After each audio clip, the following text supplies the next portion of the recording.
Okay, I know it's early.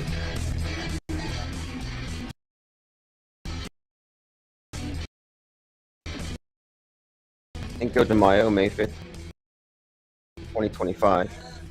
This is planned to begin a long time ago, but wasn't permitted, so hopefully it's glitch-free. I'm going to try to keep it simple. In fact, let's just strip this down and just put the bare minimum on the screen right now. I don't want to risk anything here. We've had a lot of glitches over the last year, and it's just been kind of an uphill battle, but we're just about, I think, to the point where I can maintain a steady morning deprogram and evening open phones. So the purpose of the IPS morning deprogram is to set the stage for what we're going to talk about later, and this is the time when I'll generally be publishing the press release for the day. And right now I have it automated. I've been working with a lot of automations, AI agents, just seeing what I can integrate into my workflow. So, we're not even in our final form. It's been a work in progress, but it has been a pretty steady progress all around. Now, I want to start off today with this clip from an individual who worked in security for like 15 years. And he proffered some very interesting comments regarding the Trump assassination attempt in Butler, Pennsylvania last July. So let me play some of this clip here and see what you think, because, you'll see by the end what my point here is. But let's just go and listen to what an objective, neutral observer had to say. You know how I know it was staged? Because during an act... Okay, so let me make sure the volume's up. He says, "You know how I know it was staged," is how it begins. You know how I know it was staged? Because during an active, attempt, you do not stand him upright and for a photo op. You keep him on the ground and you escort out, blocking the body as a shield. I've worked in security for approximately... Now, what he's saying is that, yeah, it's completely against the standard protocol for any kind of security detail to take the target of an attempted assassination and prop them up, making them into a bigger target, because you wouldn't know for sure that there wasn't a second shooter or a third. I think he even said there could be 10. And he makes a great point. And this point here reminds me of something that I mention whenever we look at these mass shootings. I'm asking the question every time, wait a minute here. A bunch of people just got blasted and the news media is reporting on it. How do they know there was only one shooter? And oftentimes there are questions. People say, I thought I heard a second shooter. So what makes the media feel safe? What makes the scene secure enough to go report on it if it's still a manhunt for the shooter? You see, that's kind of how I sometimes just arrive at the conclusion early, or a likelihood that, hey, this is probably fake, because there's no way this is a secure, safe site. And so similarly, there's no way they could have known that the shooter on the roof was the only shooter. 4 years at Cuvée and at Enclave, two very large nightclubs in Chicago. You do not stand him up when they don't know how many possible attackers there are. There could be 2, there could be 10, they don't know. Why would you stand him up and subject him to possible more attacks? Number 2, he had a brief stint at WWE. Okay, he brings up that Donald Trump, is a Hall of Famer, World Wrestling Entertainment. He brings up the technique of blading, where wrestlers wear a little razor blade on their person beneath a piece of tape, and then they give themselves little cuts on their head, which mixes with their sweat. And then they have, their whole face now is red from blood dripping down it. And he mentioned this blading technique. And We talked about this when Hulk Hogan spoke at the RNC. And I'm wondering, how did he get that gig? Did he say, hey guys, I know how you did it. If you don't let me speak, I'm going to blow the whistle? I mean, I don't know. It just seems like Hulk Hogan knew something, because he goes up on stage and he says, this reminds me, and he's BSing. He's like, this just occurred to me. But I remember looking up, this is again, Hulk Hogan talking about watching Donald Trump on TV with the bloody face. He says, I'm looking at Donald Trump on the screen with his face bloody, with his fist raised, and it reminds me of me during Hulkamania, face bloody, looking down at Donald Trump before I went on to win the victory. And I thought, okay, that's a very peculiar thing to say. And then at that time, Donald Trump had blown him a kiss. And I just thought, okay, this is very curious. Almost like from one Hall of Famer to the other. All right, let me go ahead and play some more on this clip here, and then we'll get to the final point. And in WWE, he learned how to use a blade to initiate red stuff. You know what I'm talking about. So anybody who follows WWE, they know that they usually hide a razor on their wrist. They tape it to their wrist. And then when there's a moment when they're not looking, they'll take the razor and they'll just nick their forehead or their ear. There's a vein in your ear right here.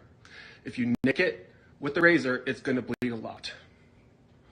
So when he was on the ground, I believe that he nicked his ear with the razor. Now you may say, well, what about the person who ended up getting hit behind him? You know, if you go back and you look at the footage, it does look like he picks something off the podium and then swipes it against the side of his head. It does look like he bladed himself. I think his body language says, I just cut myself. I believe that his team found a degenerate kid and instructed him on what to do. Okay, now this is the part here that I want to get to, because his discernment is right. The shooting was fake, but he's in the box. This is why I say the opinions of people in the MSM box don't matter. The opinions of people in MSM Plus, the subset of the mainstream brainwashing, their opinions don't matter. Their observations might be astute, but their context is wrong.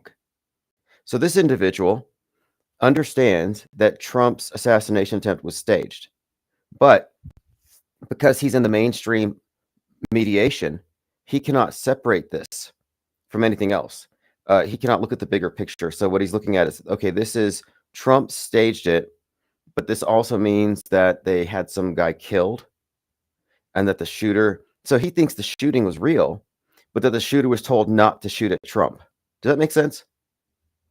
Let's hire somebody to pretend to shoot at the president. That doesn't make any sense. And then they kill him.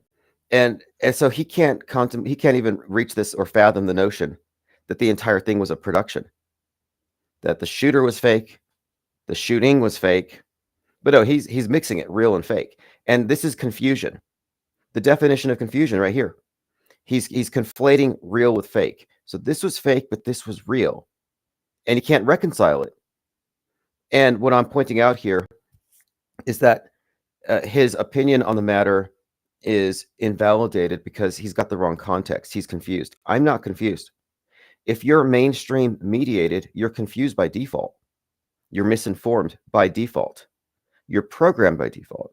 The process of breaking free of misinformation is becoming informed. And becoming informed in this context means understanding the scale of fakeability, the scope of it, and the purpose of it. And that will always elude mainstreamers. So again, this mainstreamer recognizes that the Trump assassination attempt was fake, but he still thinks there's a dead shooter. Listen to his explanation for it.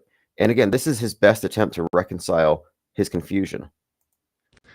I believe that his team found a degenerate kid and instructed him on what to do, but to intentionally miss. Now, let me point out one more thing. Like Ryan Roush, the shooter Thomas Crooks was also in a BlackRock commercial.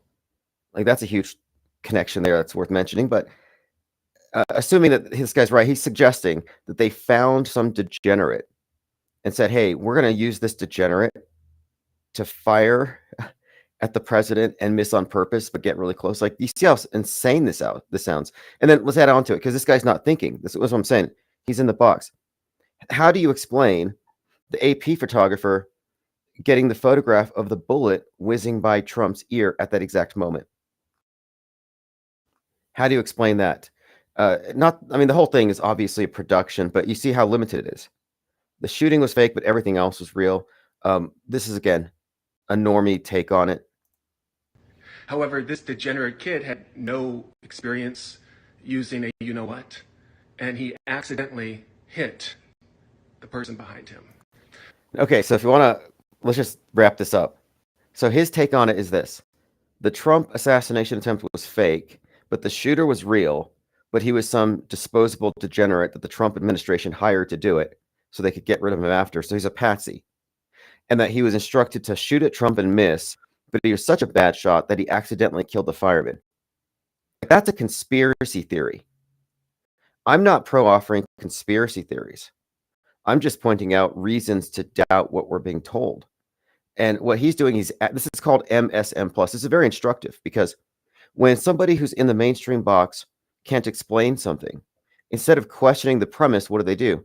They add on to it. And that's called conspiracy theory, MSM+. And conspiracy theorists do this all the time. They say, oh, there's no way this happened this way. There had to have been a second shooter. George Soros was in the tower. There's always these, like the water tower shooter, the second shooter stuff. You'll see this as a pattern. But again, as you can see here, we're just looking at the normie trying to explain what cannot be explained without filling it in with conjecture. All right, let's continue. Let's see who's in the chat. What's up, Marcus, Till, Tony Driscoll, Lean Dion, Jennifer Reeves, Paradoxy, Moronics. John says, why you hide? Look, I'm actually only on YouTube right now. We're kind of stripped down. I'm a little behind on things because I've been investing my time in other projects. So at the moment, we don't have the full setup, but I think I might have it up in a couple of days. I've been working on a lot of side projects, things that have the long-term goals of the IPS prioritized. There's a lot of room here for expansion. This can scale up, because what are we really doing here? We're not conspiracy theorists. We're not mainstream news. We're not trying to wake people up. We're not activists. We're not QAnons fighting the deep state. So where do we fit? Well, I believe, and I've experienced rather, and I know that there is a huge gap in the marketplace where there's a lot of people who think deeply and who aren't entangled, who aren't manipulated, but who have a more philosophical approach to things. And that's kind of where we fit in. It's not hate speech, but it's media analysis, propaganda analysis, but it covers a lot of ground. We cover a lot of territory here because there's no meaningful distinction to be made between the information propaganda you get from the news and the entertainment propaganda you get everywhere else. And looking at the synchronization of it reveals quite a lot about how the world works, about how people work. I mean, we're looking at this individual on the screen, this former security guard, and you can see when I'm talking about people being programmed, this is a perfect example of it. He is programmed by his frame of reference. Everything he interprets goes through this frame. His frame tells him what's on the screen is real until proven fake. And the Trump thing is easy to prove fake, but you can't really debunk the other stuff. You just take it on faith. Well, they reported the shooter's dead, so he's dead. So how do I explain that? This is like false flag theory. False flaggers, they believe that there's a conspiracy, but people really died. Well, as long as you operate under the presumption that people died, you're going to arrive at these conspiracy theories that are the byproduct of confusion and these sad attempts to reconcile that confusion. And again, I'm not confused. And when I hear people express confusion, I don't feel sorry for them, but I'm just like, why? Like, well, I don't know. Maybe somebody died. Maybe they didn't. Okay, well, how are you processing that information? If you're passively receiving propaganda, pre-masticated by the government, Big Brother just spits it directly into your mouth like mama bird feeding a baby bird, then yeah, of course, you don't have the tools to parse the information. You're kind of at the mercy of your source. But I am my own source. Nobody's putting their beak in my mouth. Nobody's spoon feeding me. And if something doesn't add up, I'm not obliged to claim to believe it. I don't proclaim, I believe this headline. I stand on this headline. No, I need more information. Like, for example, the Austin Metcalf stabbing. I purposefully said I'm waiting a few days. I mean, it's not outside the realm of possibility that somebody kills somebody over something stupid. It happens all the time. But this one seems to have a specific political utility. And then I see it's being agitated. And then I find out that the agitator was a January 6er. And then you throw into it the general media ecosystem, including that movie Sinners and the theme and the overlapping narratives with the twins, the twin dying in the other twin's arm, the mass shooting of the Klansmen. It's all adding up. We talked about that in the context of Tucker Carlson, alien attack survivor, talking to Alex Jones. And Carlson predicted that there's going to be a, quote, false flag where some BLM person is going to shoot up the Patriot Front.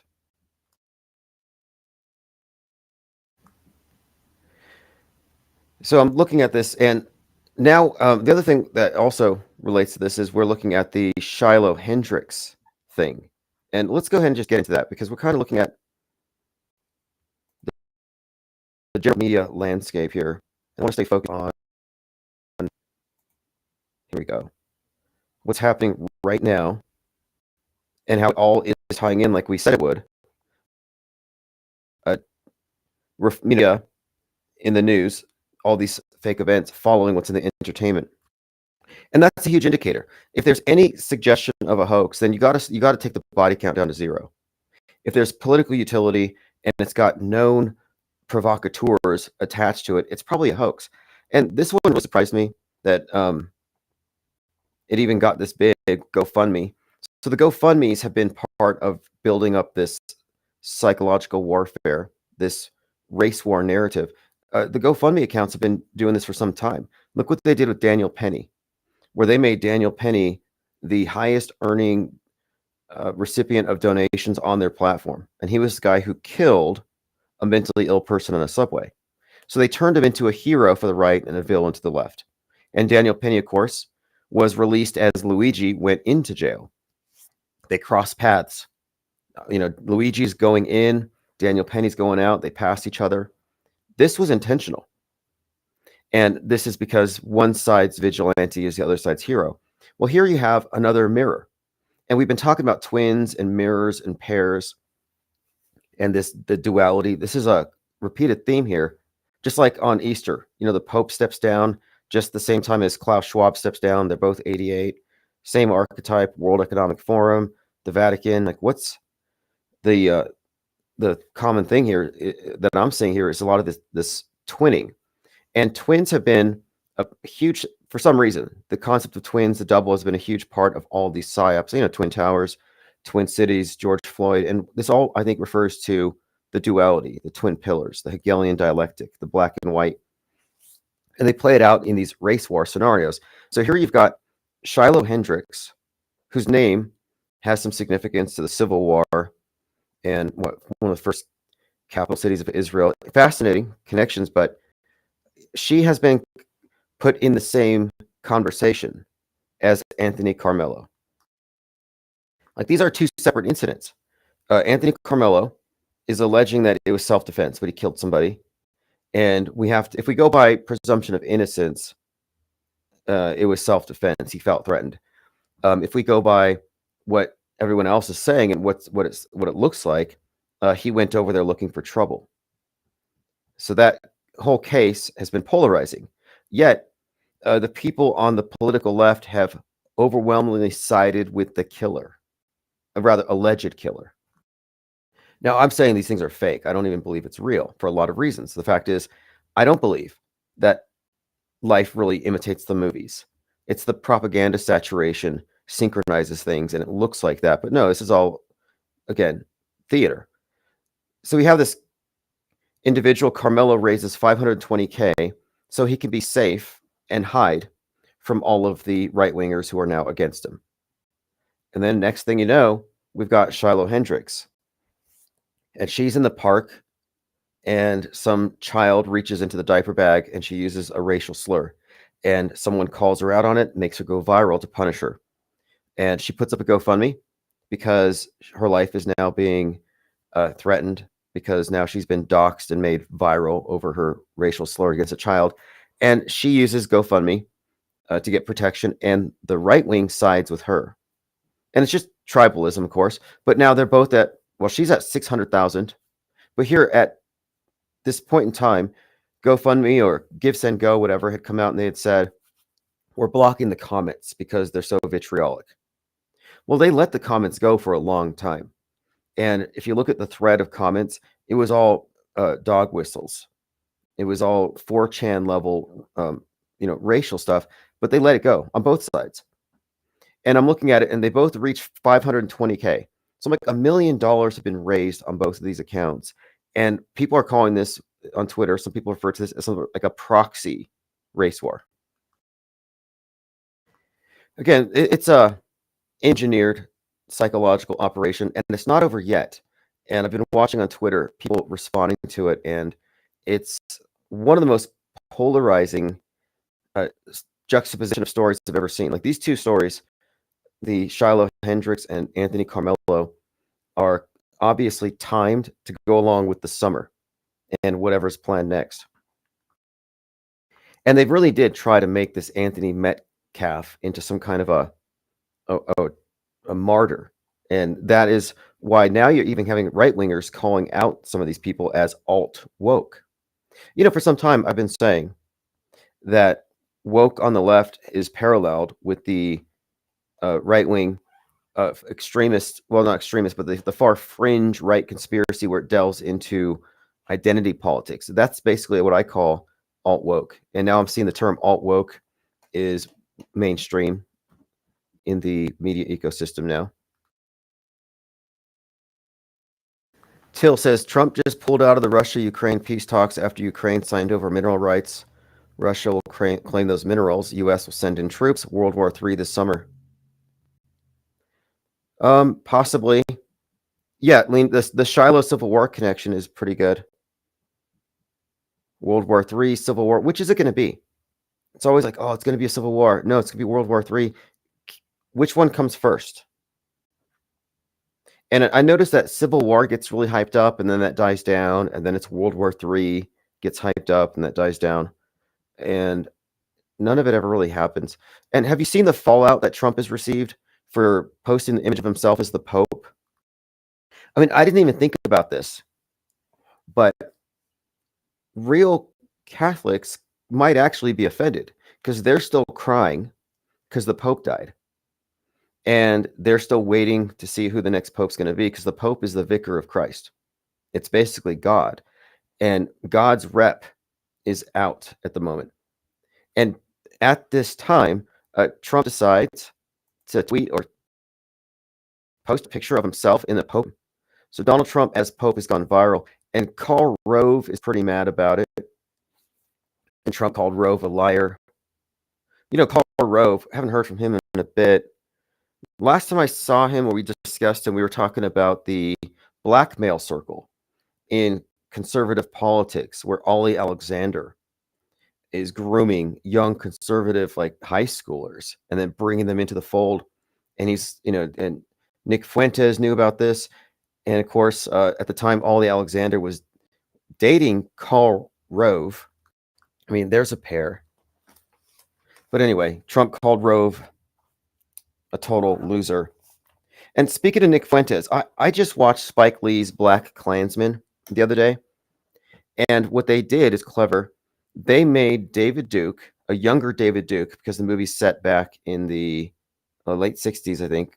I have to double check that. Might be 70s. But they made David Duke look and sound like Nick Fuentes, only he had this really thick mustache, like a, so this mustached David Duke sounds just like Nick Fuentes. And at their Klans meeting, they're all chanting "America first, America first." Well, now fast forward, that movie was out 5 years ago, 2025. Nick Fuentes has grown out his mustache, and he's the America first guy. So he's been made into David Duke, conflated in the Spike Lee production, and I never heard him complain about this. If Spike Lee made a movie to demonize me, I would say something. And I'm just pointing this out because I've noticed that a lot of these obvious provocateurs and crisis actors who are active in the big psyops, and Nick Fuentes was part of the Charleston psyop. The white replacement theory started with that. They will not replace us. I just think these individuals will never draw attention to their own entertainment counterparts, what I call predictive programming proxies. They just don't acknowledge these things. For example, Musk is not going to talk about how he is the main character or the main villain in the madness who gets shot. Laura Loomer, I drew her attention to, hey, you've been characterizing this character, Laura Jennings, the crazy conspiracy theorist who's going to expose the election fraud and gets killed for it in the madness. No, she blocks me on messages. I'm just pointing out that if you're in the PSYOP entertainment complex, you're not going to expose your own parallels, your own corresponding characters, just as the directors never say, hey, look, my movie predicted this, this, and that. I mean, rarely. Sometimes they'll say, yeah, it was prescient. They might smirk, like the guy who wrote Leave the World Behind smirked when someone said, your book really predicted 2020, right? But they don't acknowledge it because, of course, that would give away the game. Till says Trump in the gold suit. Yep, exactly. Beetlejuice. So if you've seen Beetlejuice, and I watched it in the theater, so Beetlejuice came out at the same time as Joker 2, Smile 2, and about the time of the second shooter. And these things were all strongly correlated. And what happened was the Beetlejuice movie, there's this line in the netherworld. So one of the protagonists is dead, and she's standing in line, acting like a Karen because she doesn't want to wait. And right behind her, you've got Donald Trump in the, dead, presumably, in a gold suit, even an American flag lapel pin. So if the hair, if the suit, if the face didn't seal it that was Trump, the flag certainly did. And the timing of it was just uncanny. And I sent a screen cap of it to Tim Burton. And I'm like, hey, what's up with this? It looks like you guys predicted the Trump assassination attempt and the second one too. And I was hit with the copyright strike on that particular tweet for taking a screen cap, trying to get Tim Burton to acknowledge that he was prescient. Like, wouldn't you want to know that your work is prescient? Hey, look, you're so in touch with the zeitgeist that you're somewhat a prophet. No, they don't ever get ahead of this stuff. For the same reason that the climate change people never take credit for the fact that the ocean levels never swallowed up Florida. No, they're not giving away the game.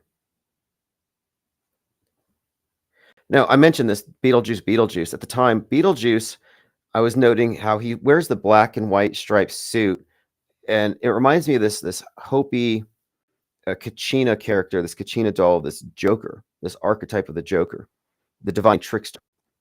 And then he's got the green hair. So I'm like, wait, Beetlejuice, sequel. At the same time, Joker 2 was out, another sequel, green hair. Now, if you remember, Joker 2 was being filmed on 4/4/2023, just outside the courthouse when Trump was arrested. And people thought the crowd for the Joker were there for Trump. This happened to be the 44th birthday of Heath Ledger, who'd, of course, been replaced. So you have this repeated theme here of the sequel. Now, the Joker 2, Beetlejuice 2, green hair, Smile 2, a horror movie at the time. So I was just noticing these pairs. And I look on the news, and then you see this shooter with the yellow and blue hair, which makes green, Ryan Routh, making a second attempt on Trump. So I was just picking up on these parallels between the second shooter theme and the relevant movies. But then, okay, so Joker archetypes is what we're talking about. Beetlejuice, Joker archetype. So the Joker tricksters have been consistently correlated with the shooters. Now, this goes even further because I'm comparing Ryan Routh to this Joker-esque archetype, which he was. He was even laughing when they arrested him. They talked about him laughing in the back of the car. But then go back to Thomas Crook. Thomas Crook, as we talked about last summer, had an uncanny resemblance to the Riddler. And the Riddler sets up his bombs to do the terror attack, and Batman is banging on the glass asking him, "What did you do?" And the Riddler begins singing Ave Maria. Now, 84 days after the shooting, Trump goes back to Butler alongside Elon Musk. And at exactly 6:11 p.m., at the moment of the shooting, they have a moment of silence. And what happens? A male singer comes out and performs Ave Maria, the same song that the Riddler sang. So again, Thomas Crook's physical resemblance, another Joker-esque character. This is a repeated theme that we've been examining. Let me go back to your comments. Rebel Black says, Tim, you have an exclusive story years ago. AI agents were on social media years ago. Disgraced content moderator tried to tell the world years ago. Oh, yes, I remember that. We should. Yes, that was right after the Christchurch shooting, wasn't it? We had a conversation a few years back when Facebook moderators were experiencing deleterious effects of being exposed to all of the stuff people were posting that had to be flagged and censored. And it was like Clockwork Orange for them. And I believe there was some significant lawsuits. Space Chimp says, you can tell it's a psyop because they're flaming both sides. Yeah, that's a great point. I always point out that if it's a bifurcated psyop, meaning both sides agree it happened, but they disagree on the cause and they blame each other, it's fake, because reality doesn't work that way. And we saw this, we've seen this with every psyop this year. It's like, oh, look, a helicopter crash. Right wing's like, oh, DEI, female pilots, or DEI, black pilot with the second helicopter. And the left wing is like, nope, it's because Trump and Musk defunded the FAA and they fired a bunch of air traffic control. And they make the case for both sides. So if you're on the left, you would say, well, if only Musk hadn't if Musk and Trump hadn't made all these cuts, we would have had more than one air traffic controller.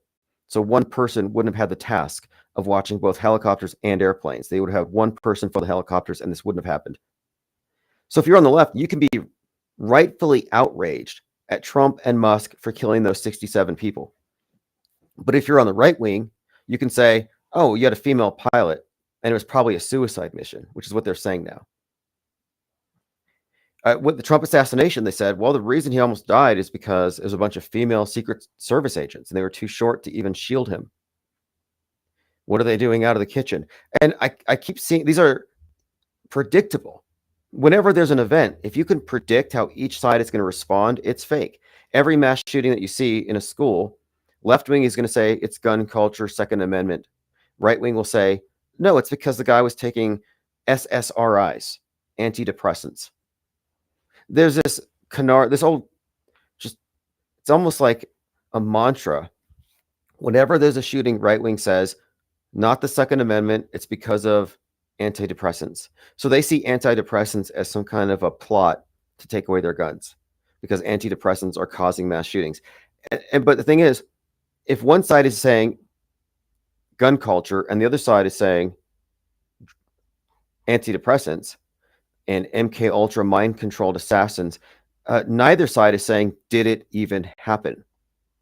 They both assume the event was real. And it's always like this. What's the third possibility? That it was staged. But if you say that, they say, how dare you? Like truthers, look at this, the censorship that we have faced, or rather the marginalization, the opposition that we have faced has not come from mainstream. They don't even acknowledge us. They don't even recognize the validity of our position. It's the truthers. The conspiracy theorists are the ones who've been against us this entire time. They would reprimand us. Like, oh, would you say that to the survivors? What about the victims' families? Geez, can't you just wait till after the funeral before you start questioning whether it really happened? Like, they used to try to shame us. And that's why I said, let's just appropriate the term auto hoaxer, because they're trying to use it to badmouth us. Like, oh, you just say everything's a hoax, which we don't. But I was like, let's just appropriate that, because this is the most accurate as far as how we approach media.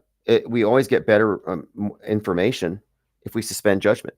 It just works better. It's called logic. Logic is on our side, and we're not going to be guilt tripped into crying for crisis actors. And if you're running around with fake blood on your hands, you do not have the moral high ground. You're actually part of the problem. And I had to, really hammer this point for a couple of years, where we had false flaggers who would defend in debate the premise that somebody died, or that I couldn't prove nobody died.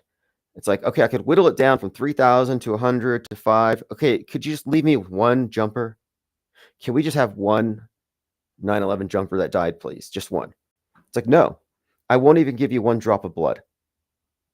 Because if there's any hint of fakery, body count goes to 0. Now you have to prove it was an actual crime. You have to prove it. And if the media can't, how are you going to do it?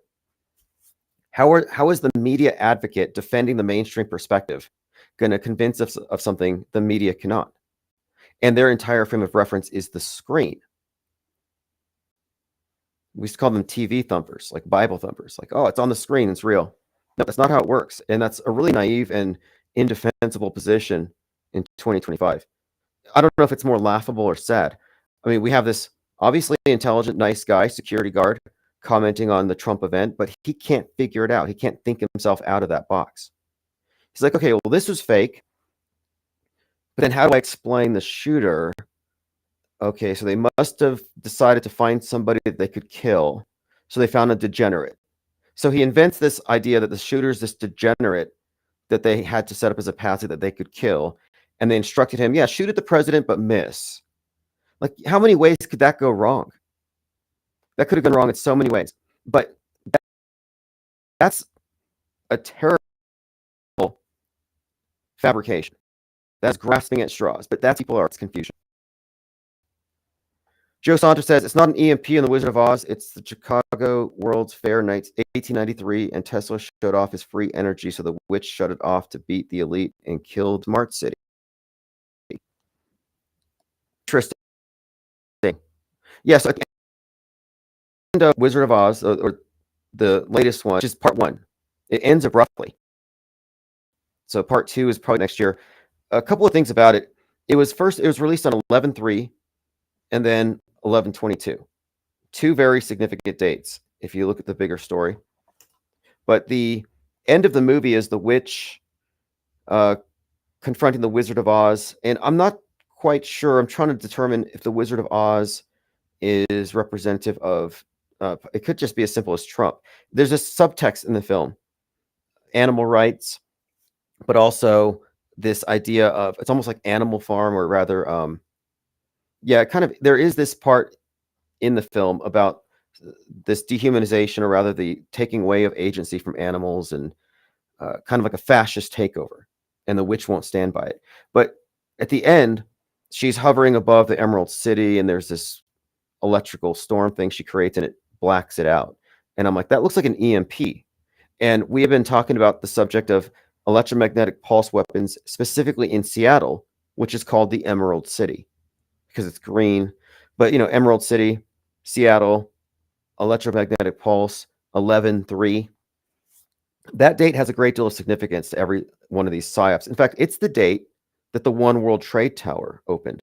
So 13 years after the Twin Towers went down, 11/3/2014, the One World Trade Tower opens. Highly significant, 1,776 feet high. If you walk up close to it, looking up, it looks like a pyramid with a capstone. It's an interesting piece of the puzzle, because there's a story being told, and these monuments, these buildings, the architecture are all part of it.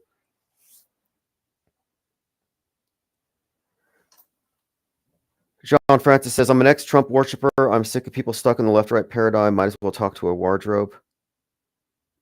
Yeah, well, I can understand that. When Trump first emerged on the world stage, I wasn't even paying attention to politics. But I caught an interview of him. He was talking to Anderson Cooper, and he called Anderson Cooper a baby, which I thought was funny. And Trump was a bit bigger at the time, I think, or maybe it was a camera angle, but he made Cooper look like a baby. It was in Trump Tower.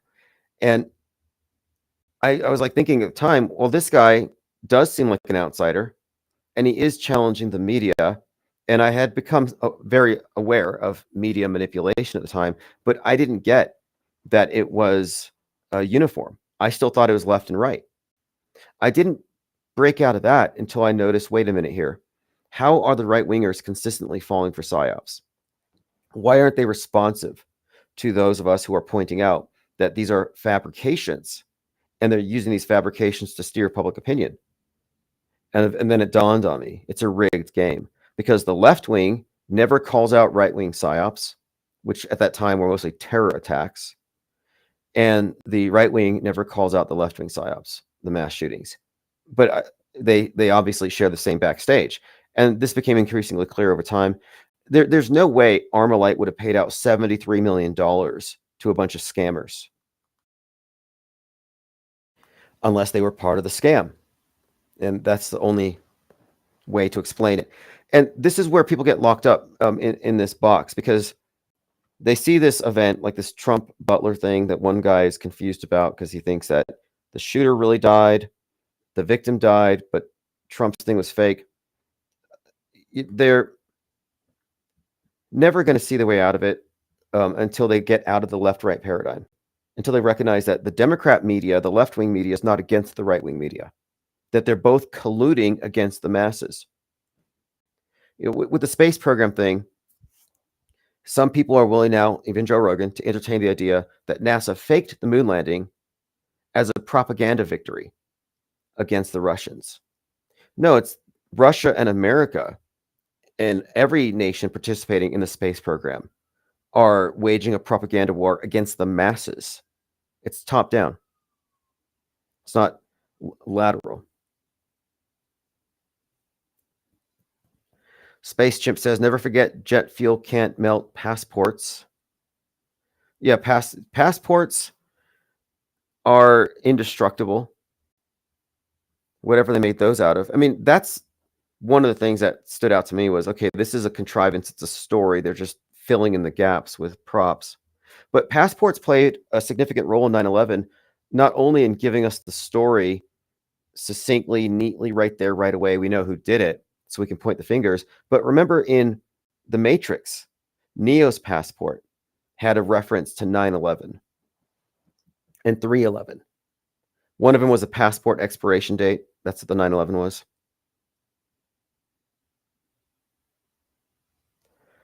Okay, let's continue. So someone tweeted this: Catholic or Jew, this should bother you for the same reason. He's an antichrist, reject him. And what they're showing here is that Trump Gaza video, the AI video he shared, where he had turned Gaza into a resort, and he had a gold statue of himself, which looks like the One-Eyed Jack video, Dawn of a New Day. That should have been offensive to some people, I guess. And then Trump as Pope, that should be offensive to some people. But the QAnoners think. So the QAnoners have believed for some time that the deep state had already been taken out, secret war, the white hats, that Trump had already taken out the Pope, and they had some guy in a Pope costume just filling in, and that this is Trump signaling that he is the new Pope. So the word on Q Street, and I do keep up with them, is that Trump is in fact now the Pope. That he is essentially going through the vaults in the Vatican, and they're going to get all the blackmail and expose everything. Any day now, the Great Awakening is coming. Now, there's been a number of people have said the UK admitted they're chemtrailing us. No, that's not true. That's misinformation.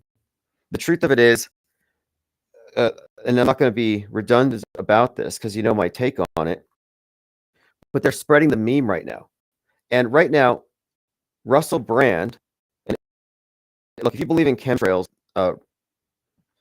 you might find this interesting. Russell Brand is now hyping it up, and he says that they're doing something called stratospheric aerosol transport and nucleation. Now, I think this is made up, but the chemtrail talk now is stratospheric aerosol injection. Sounds scary enough, but now it's stratospheric aerosol transport and nucleation, or Satan. Are using geoengineering tech called Satan, an acronym for stratospheric aerosol transport nucleation. Like, look, if you are a globalist and you're trying to defy the general view that you might be an evil force, organized, planned evil intelligence, do not call your sunlight blocking out technology Satan. Stratospheric aerosol. Okay, so they're going to use Satan to block the sun. This, by the way, this block the sun talk, this geoengineering phobia, I just cracked the code on this. It's been around for 25, 30 years, this geoengineering phobia. I've had to really hone in on what's the underlying structure to the argument here. And it's a mirror of anti-vax. So hear me out. You have the big hoax, and instead of calling it fake, they fight over the solution. For example, man altering the climate. Is it happening? Yes or no? Well, if you reject the premise, then you're like, well, climate change isn't real, and geoengineering, manipulation of the weather, isn't real because we have no evidence of it. But what happens instead now is the standard belief is that climate change is real. The conspiracy theorists will say, no, it's not, but geoengineering is. So they have managed to get the climate change non-believers to believe in climate change by branding it as geoengineering or weather manipulation.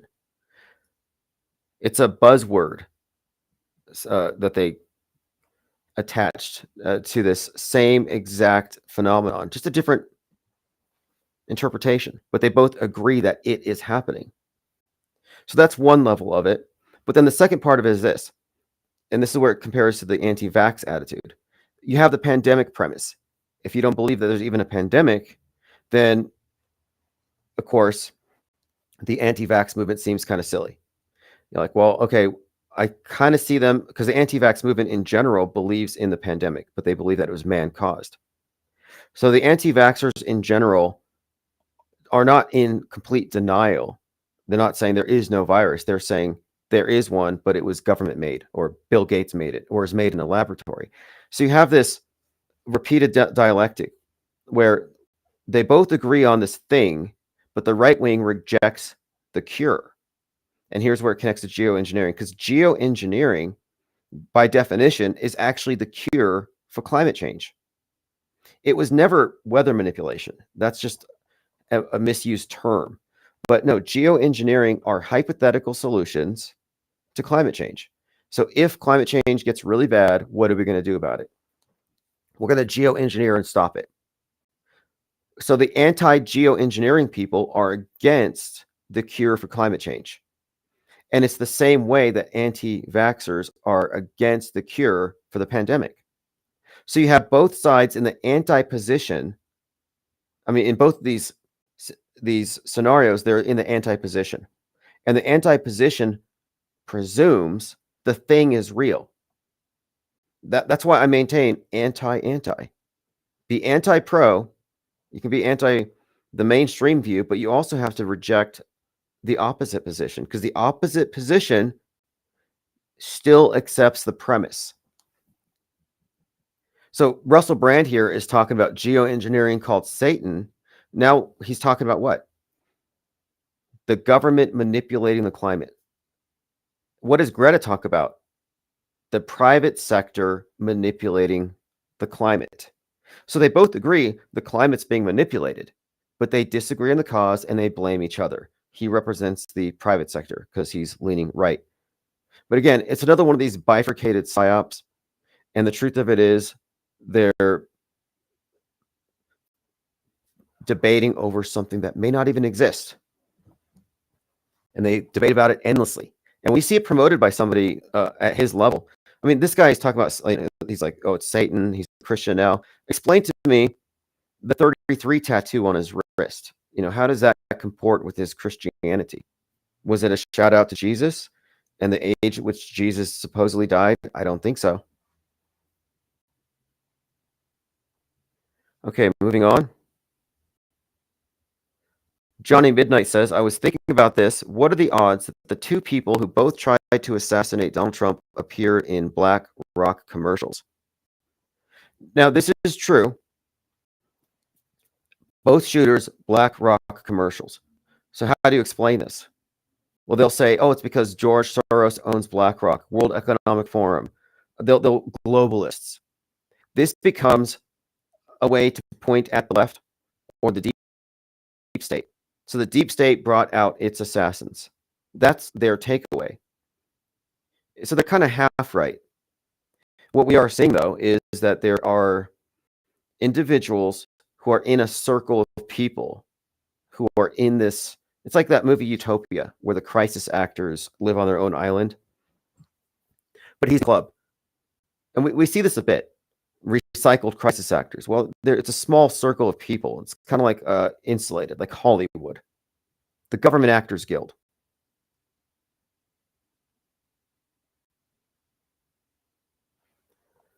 All right, moving on. This is from Open-Minded Approach. I would say that this Lady Gaga concert was the biggest ritual performance ever, with 2.1 million people in attendance. And if you're not familiar with this, Lady Gaga is down in Brazil. She did some concert right in time for Beltane, May Day, the high point on the pagan calendar. And she has in her symbolism, and I actually have a book I was looking over last night on this subject about ritual magic and how there's different ways that they do this stuff, magic, ritual, etc. And part of it is identifying with the gods that they're invoking, reenacting aspects of their lives or their myths. So when you see these celebrities in these, doing these performance art pieces on stage, yeah, it all fits in the definition of ritual. Now here she is performing in front of 2.1 million people, but her new album is called Mayhem, and I watched her Saturday Night Live performance. One of the songs is Abracadabra. Now, that word, as he describes here, and it was a free concert, by the way. And it's so like a religious thing, free Lady Gaga concert. The word abracadabra means, it's an Aramaic phrase, translates to I create as I speak, or I create with my words. And I find this to be intriguing because we're always talking about spellcraft and media and memes and how our worldviews are shaped with these stories, essentially, myths, and the myth makers and media replacing the myth makers of religion. And in the context of magic, the words are treated as more than just sounds and utterances for human communication, but these are speaking to the universe itself, which is responsive to our words, which is why the initiates are also often shown with their finger over their mouth, the sign of silence, because one of the first things they're taught is to STFU, to be quiet and measure their words and recognize the impact words have.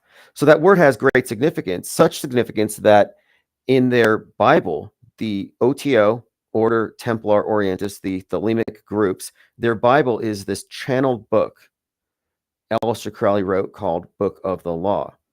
And the book is called Book 418. It's like their code. And the code 418 has a couple of meanings. One, the great work, which is how they describe their work of transitioning us into the new age. And second, it is the numerical equivalent to the word abracadabra, which they say is the, quote, word of the new aeon. So the word of the new aeon is abracadabra. So I looked into the album to see, okay, well, what else is in here? If, just as far as, is there anything else that would reflect this Thelemic aesthetic, symbolism, iconography? And I found quite a bit. references to the lady in red, the Scarlet Woman, that kind of thing. I'll have to do a deep dive, but we've talked about the various Super Bowl rituals and big performances with various musicians and how they all seem to draw from the same body of symbols. Syncretized, but it's consistent. So I would just point to this as this was a Beltane connected ritual. And the theory behind magical ritual is that the person, the celebrant, the priestess, they call drawing down the moon. She becomes the goddess. The Pope, for example, or Donald Trump is in the Pope costume, the Vicar Christ. Well, what is this? This represents the embodiment of the sun. This is the sun in the flesh. So in the same way that the Pope is the sun in the flesh, the vicar of Christ, the Lady Gaga, the celebrant, the pop star singer, you could argue, depending on the ceremony, would be the avatar or the embodiment of the moon or Venus, depending on which aspect of the goddess that they are calling in. Rihanna, for example, we talked about the Super Bowl thing, the whole Super Bowl halftime show, and she's there in red, and you look, she's got the moon bump. Then you've got the follow-up one, Alicia Keys in red. So the goddess in red is a very thelemic thing. Let me go through some comments. Dr. Back afterwards. I understand the premise of Vax, but I think it's a corrupt industry. Sure. I just don't have... Look, you can be a non-vaxxer. It's none of my business. You can be a pro-vaxxer. I don't care. I mean, I've been vaxxed plenty of times. I was in the military. I'm inoculated against, what is it? Anthrax or something. But to be an anti-vaxxer is to step in the same box as a bunch of brainwashed partisan hysterics, and it puts you in a set of belief clusters. Every anti-vaxxer who signs on to that is now in a box with people who are Nick Fuentes friendly, closed borders, and these might be issues that you identify with. But I'm not in that war. I'm not participating. I can see the game. I can see the boxes. And so I'm not going to check a box that lumps me in with a bunch of brainwashed useful stooges, propaganda mules. No, I'm not going to hang with the propaganda mules. I'm not going to validate their opinion because their opinion's manufactured and it's reactionary and it's not based on evidence. It's based on fear. So no, I'm actually not giving them any credit for even having a point. Anti-vaxxers have as much credibility with me as pro-vaxxers. It's the same club, to be honest. And it's the same... I would say that the flat earther is the same as the globe earther in the sense that they have models that they swear on that they cannot possibly validate, premature models. And what I'm trying to do is I'm trying not to lump myself in with people who are locking themselves into something that might actually blinker their perspectives.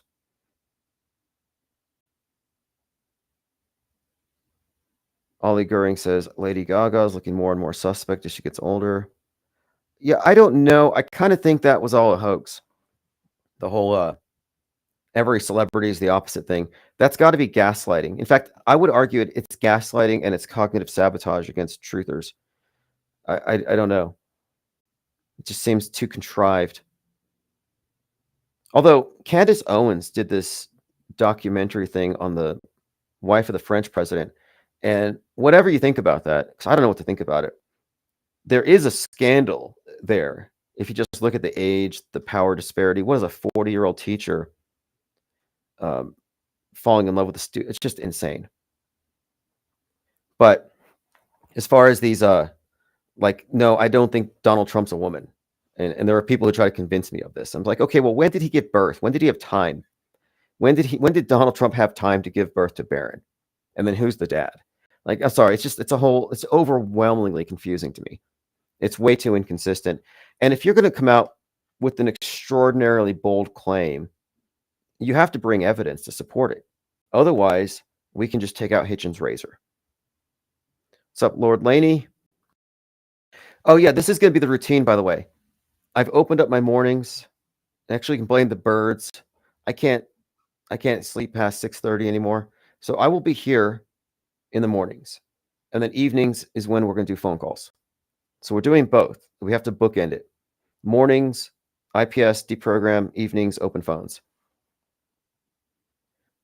Prometheanism, talking about Trump in the Pope costume. This is an act of treason against the United States.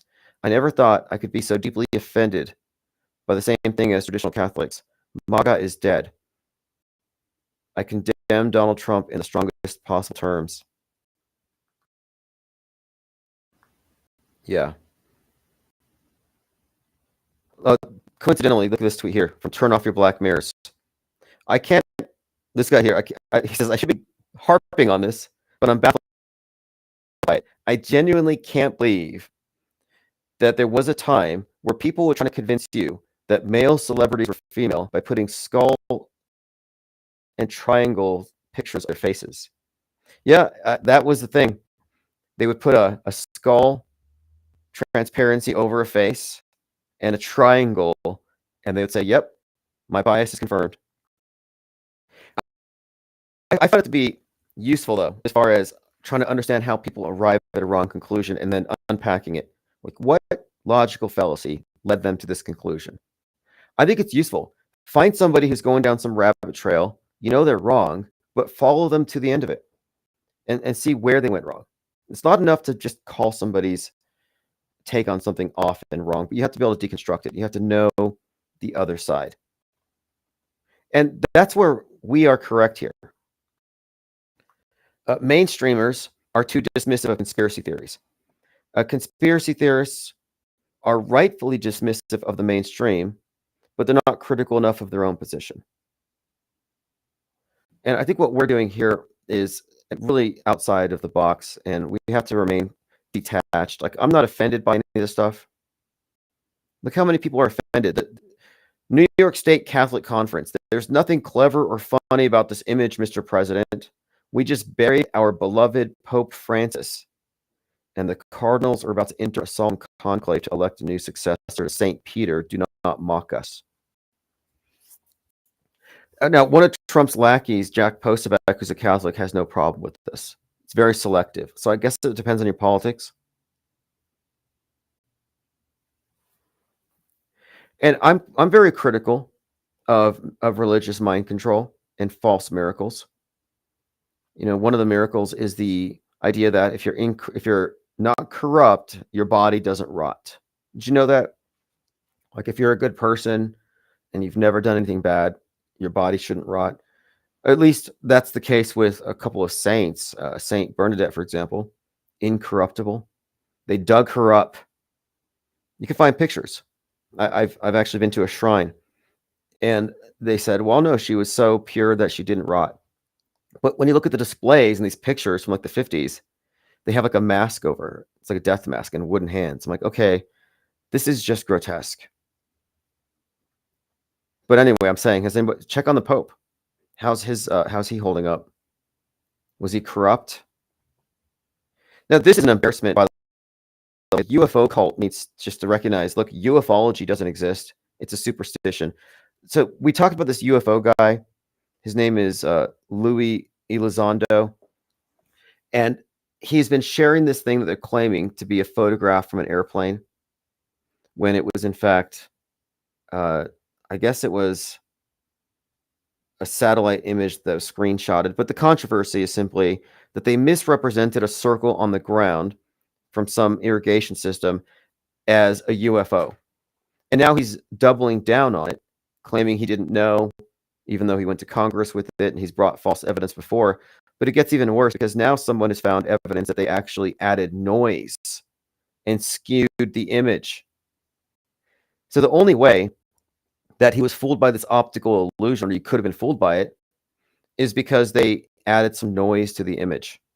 So now we have an actual lie, a complete fabrication, and it somehow gets to Congress.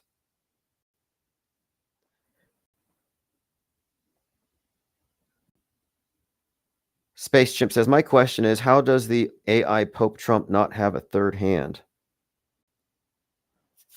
Yeah, I saw that third hand thing. I don't know if that was an official Vatican video, if that was something somebody made. Lean Dion says, some of the old first wives are extremely manly looking. Yeah, I think that might be... There could be a number of factors explaining a lot of these things. But I mean, look, Jackie Kennedy, I mean, come on. People said that, like John Kennedy. It's just very confusing. Because you have one group of conspiracy theorists on Q Street who think JFK is actually literally the second coming of Jesus, and that he's still alive, and that he survived his head wound, and he's going to come out and show us someday, and we're all going to be amazed. So they have that group. And then you have another group who say, no, JFK is a woman. Another group say that JFK Jr. is wearing a Donald Trump suit. It's like, how many years? I mean, you're going to wear that suit for 10 years? And one of my criticisms of alt media is the lack of consistency and coherence. At least the main streamers are marching lockstep. You go to Trutherville, and it's just a bunch of... It's like an asylum. It's like driving here. It's like driving to the war zone, just like The Walking Dead. Like, there's no coherence. Nobody's marching in step. Everybody's in their own subjective, solipsistic universe. And it's encouraged. And the deeper they think about stuff, the more they arrive at the erroneous conclusion that they're in a simulation. Joe Rogan points to this. Oh, look, there's no way this could be real. We're in a simulation. Think about that. Look how many times that truthers have been told that the reason why things don't add up is because reality's fake.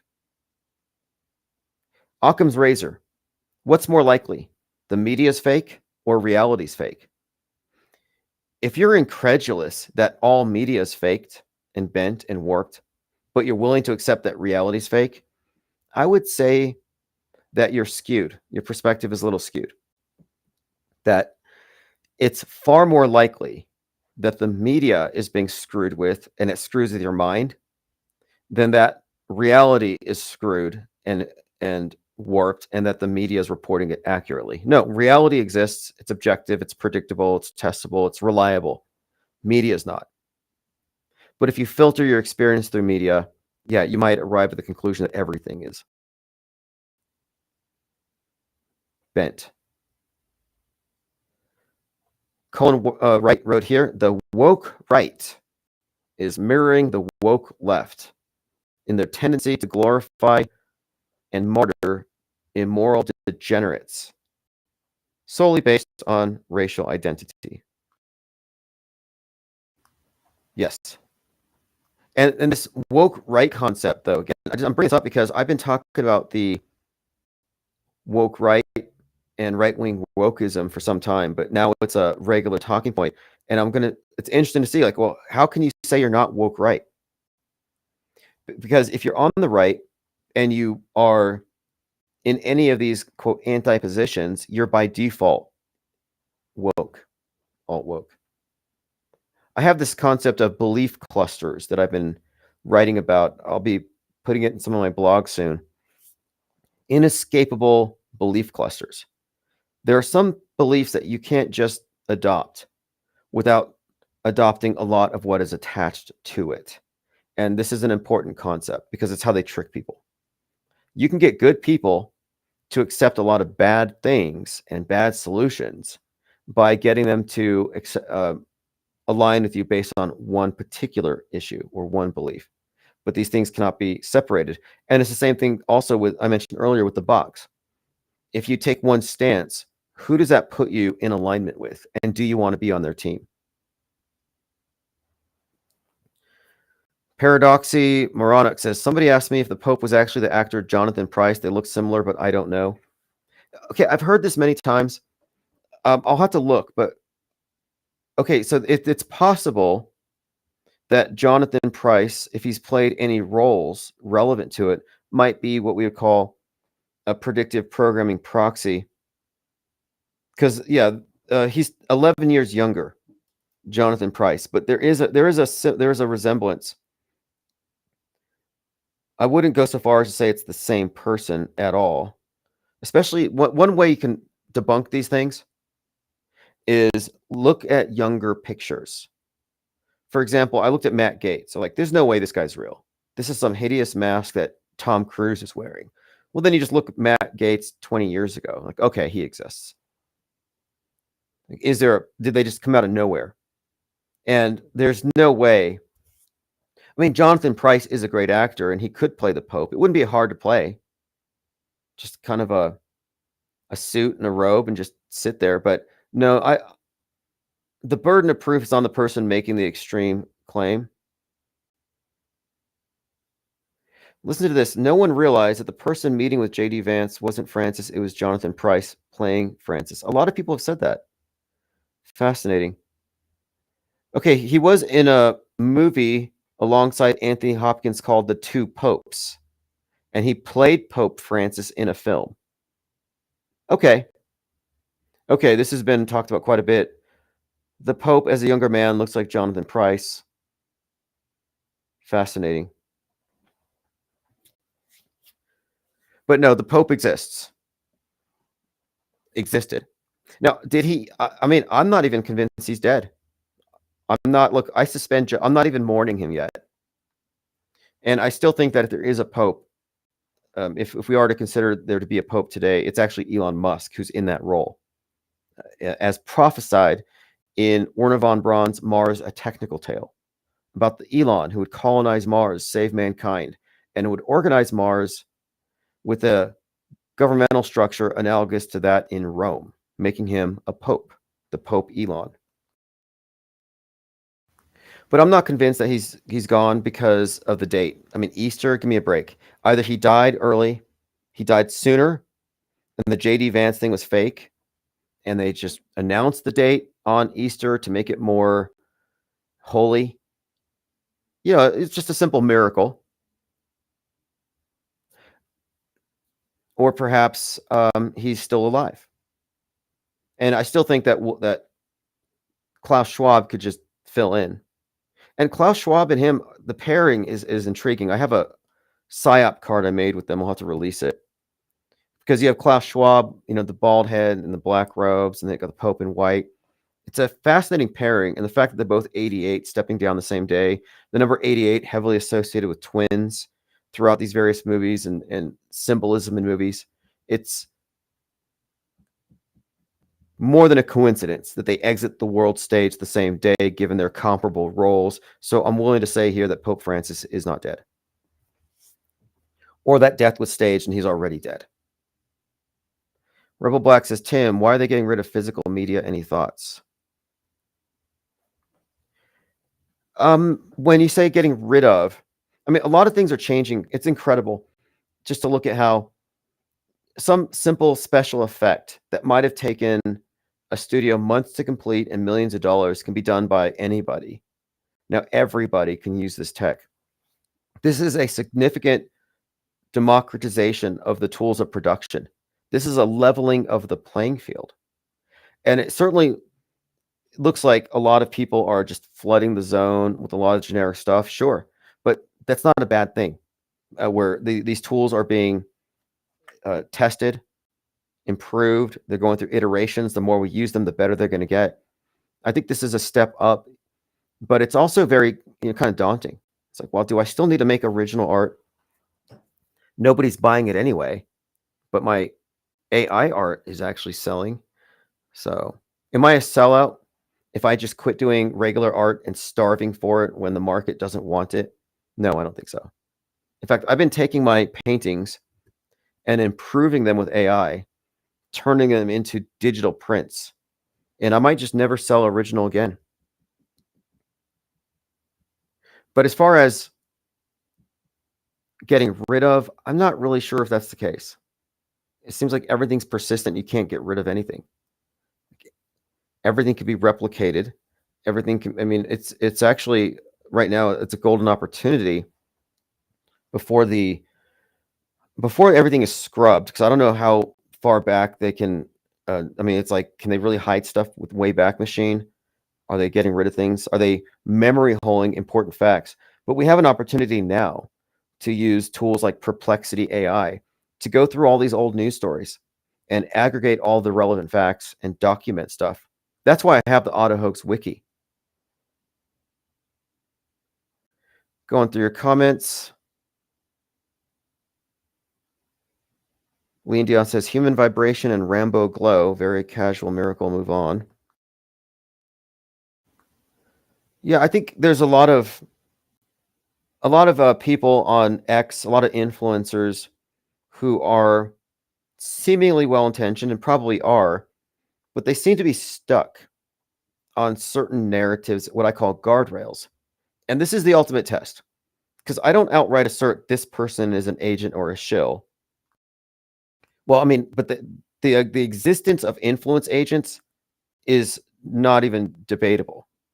There are plants, there are agents. This is a fact, and we have direct interactions with these types. I mean, deep inside the rabbit hole, Dearth, David Weiss. Look at these various individuals who are in these various scenes and how far back they go. False 9/11 witness. Look, Dearth got on my radar when he claimed he saw planes hitting the Twin Towers. Like, okay, you're making a living as a conspiracy theorist, but you're spreading information that supports the mainstream view. And he used to call me. When I first started this channel, this guy used to call me on Skype. And he would say, hey, do not say that there were no planes. Do not say nobody died. I personally know an EMT who was there and had to dodge falling bodies and now has PTSD and has to talk to a shrink every day. He made up this big lie, this imaginary friend who's so traumatized she has to see a psychiatrist every day. He made this up to guilt trip me out of speaking the truth. So there are agents and influencers everywhere, but you'll know they're an agent when they remain intransigent to a position despite facts that contradict it, despite their intelligence seemingly being beyond being tricked by something, such as fill in the blank false narrative. Lean Dion says, Faco interviewed Rambo and all the psyops amount to simulation in his view. Vibration study, these people never lived. Seems to gaslight. Oh, okay. Yeah, well, these are two common perspectives where they say that we live in a simulation. So because the news is fake, reality's fake. And if that's your take, oh, we live in a simulation, the news reveals it, then you have committed the error of confusing the map with the territory. The map is not the territory. TV is not a window to the world. This is an error in psychoepistemology. And that's what we've corrected. You are not deprogrammed if you still make this fundamental error of thinking that the TV provides objective data. That even if they're reporting, hey, the sky's blue today, they're still lying because of their frame of reference and the edifice of lies upon which they rest. They're still a liar. They're not reliable. Now, if your take on things is that reality's fake, it's a simulation, you have no evidence that we're in a simulation outside of what you saw on TV. What is your evidence that we live in a false reality construct, except for TV? That's like reading a holy book. Like you read some Scientology book and suddenly, I think we live in a simulation, nothing's real. No, you've just had a psychotic break from reality. If you're in denial that objective reality exists, you've had a schizophrenic break. And if you're saying that objective reality does not exist, then I don't care about your opinion on the news. You have no business saying news is fake if reality is fake. It's one or the other. Choose one. Either news is fake or reality is fake. You can only have one. News is fake. Reality is real. Reality is fake. Therefore, everything's fake. If I thought reality was a simulation and nothing was real, why would I care about the nightly news? I would have transcended that. So again, if you're saying we're in a simulation, your opinions are irrelevant. By your own admission, you're admitting that my mind cannot grasp this. My mind cannot parse real from fake. Yeah, okay, you're in the open air asylum with everybody else. Good for you. MSM Plus. Go hit the Q pipe. Go have some Kool-Aid at Alex Jonestown while you're at it.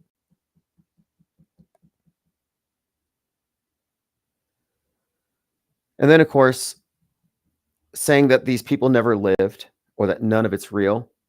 Again, same error. Just because the news is fake doesn't mean reality's fake. And also, saying something's fake without qualifying it is as bad or worse as saying it's real without qualifying it. If you're watching the news and like, oh, it's all real because it's on the news, you're an auto believer. If you're saying, oh, that's all fake because it's mainstream, you're an auto disbeliever. The informed non-belief of the skeptic is qualitatively different and superior to the low information disbelief and the low information belief of the conspiracy theorist and the mainstream news consumer. So I opt for informed disbelief. I know why.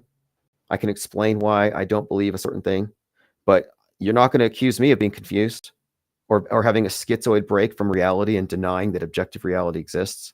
I might be the only objectivist on the internet right now with the podcast. Find me an objectivist with a podcast.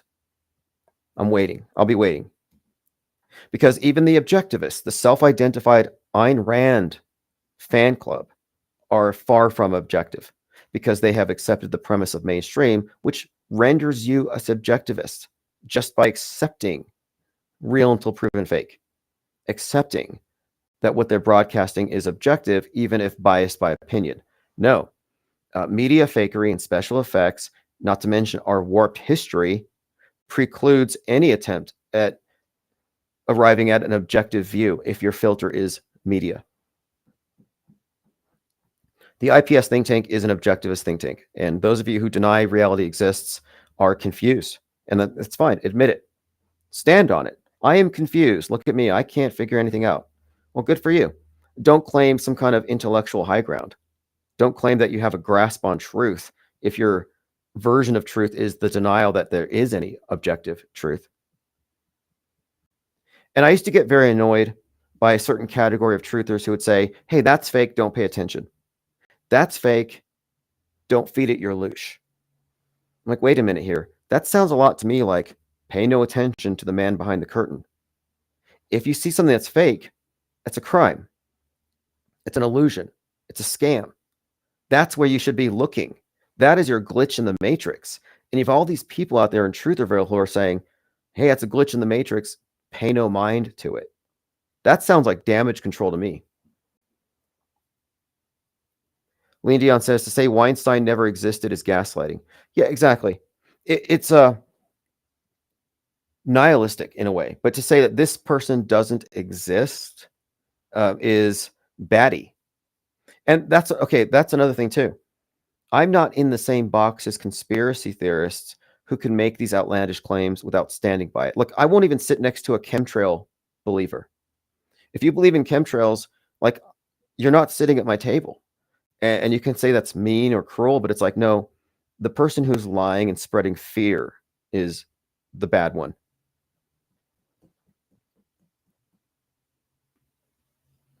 To say that this person doesn't exist is actually gaslighting by definition, where they're trying to get you to question your sense of reality. Oh, look, Weinstein's not real. Trump's not real. Nothing is real. JFK's not real. I'm in a surreality and it's a Matrix video game and there is no truth. Okay, well, you're in an asylum. And I've been in asylums, not as a patient, but as a visitor. I've been in many instances where I can see the distinction between people who have lost touch with objective reality and those who have not. This is why I do not believe in activism. You're not going to organize truthers. It would be the same thing as organizing mental patients and trying to get them to take over the hospital. Like, they don't know what universe they're in. They don't know where they are, when they are, who they are. How are they going to organize and take over a system that's beyond their comprehension? And that's where truthers are. That security guard I opened up with said, yeah, I'm pretty sure the Trump assassination was staged, but they also hired a degenerate patsy who was supposed to shoot at Trump and miss and not kill anybody, but he killed somebody. Like, I'm sorry, but that's confused. I'm not confused. Me calling it staged because of reasons, that's not confusion. Some guy making up a bunch of stuff to explain gaps in a story, yeah, it's because he's in a context where he cannot see the truth. He can't see outside of his box. Deprogrammed, the IPS deprogramming, the whole concept here of the IPS deprogram is simply that it's an active mode of media consumption. If you're a regular news consumer, you're passive. You believe what you're told. If you're alt media, you're still passive. You're just believing what you're told from alternate sources. The only active media consumption, though the only position that could be considered deprogrammed, is the active model. And you're not actively consuming media unless you're suspending judgment, if you're not believing it at face value. And there has to be a gap between getting the information and believing it. If there's not a gap, you're not thinking. If there's not a gap there, you're not processing it, then you're passive. So again, there's a fundamental distinction between what we're doing and conspiracy theorists are doing. And that's why we're not confused. And that's why we're not arriving at the conclusion that we live in a big simulation. Like, look, simulationism is a psyop. I actually said that to myself this morning. I was just trying to, put a bow on it. Simulation theory is a psyop. Mandela effect is a psyop. Simple. These are psyops. It's cognitive sabotage, and it's designed to take away your credibility as a witness against the state religion of mass media. If you have the capacity to see through it and deconstruct it, they want to destroy your credibility. Like, hey guys, got to tell you something. We're all being lied to globally. But also, nothing's real, and Harvey Weinstein never existed. Okay, you suddenly have zero credibility because you can't defend those claims. Okay, so I think we've covered everything for this morning, but there's going to be more to talk about later on tonight. I think there's going to be something big dropping any day now. What's today? Today is the 5th, Cinco de Mayo, Monday. Roseanne Barr has a big announcement for Thursday. I think the O'Keefe Media Project, formerly Project Veritas, has something they're going to drop. They're all in hiding right now. Alex, he's their dead man switch.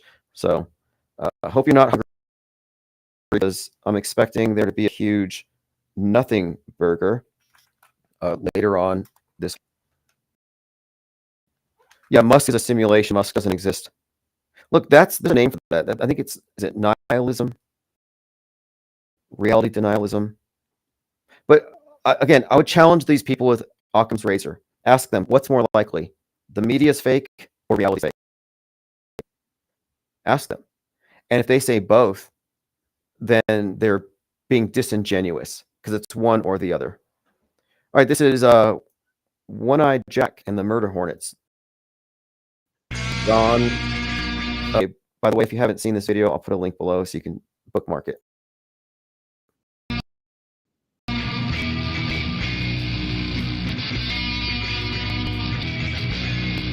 Hold on, what can I have? There we go. Okay, I just posted a link below. I want to make sure you all get this. And comment if you haven't yet. Comment on the video. This is One-Eyed Jack in the Shells. We collaborated on this. He asked me to make a video for his latest song. And I used Sora, which is text to video prompting, and a few other things that you might find interesting. And there's the link. Have a good day. See you later.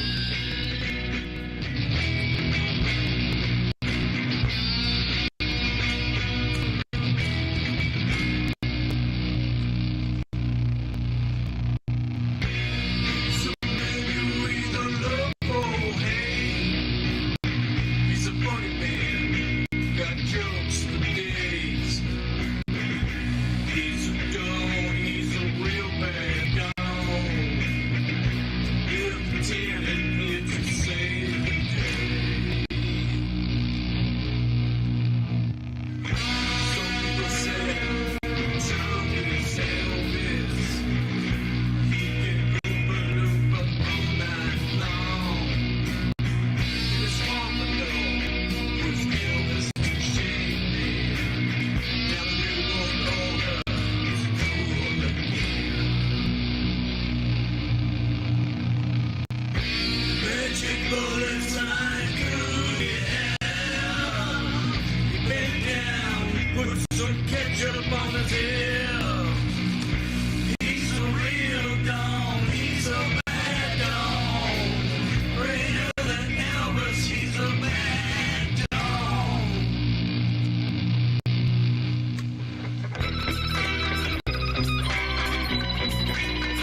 ropes to the